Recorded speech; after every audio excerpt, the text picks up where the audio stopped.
অন্তর নরম করার জন্য কি করতে হয়? দেখুন, অন্তর নরম করার জন্য আল্লাহ সুবহানাহু ওয়া তাআলার আয়াত তিলাওয়াত করতে হয়। আজ আমরা মুসলিমরা সবচাইতে দূরে আছি কোরআন থেকে।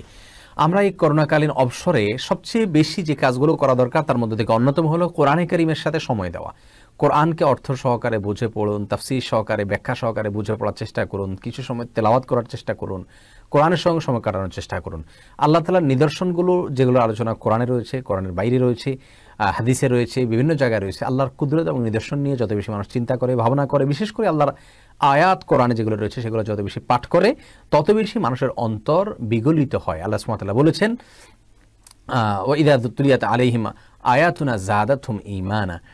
আল্লাহর আয়াত যখন, আমার আয়াত যখন তাদের কাছে পাঠ করা হয় তখন তাদের ঈমান বৃদ্ধি পায়।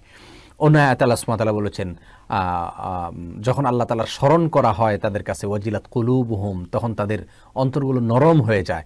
এজন্য আল্লাহর স্মরণ, আল্লাহর সৃষ্টির স্মরণ, আল্লাহর আয়াতগুলো নিয়ে চিন্তা গবেষণা করা, এগুলো আমাদের অন্তরকে বিগলিত করবে।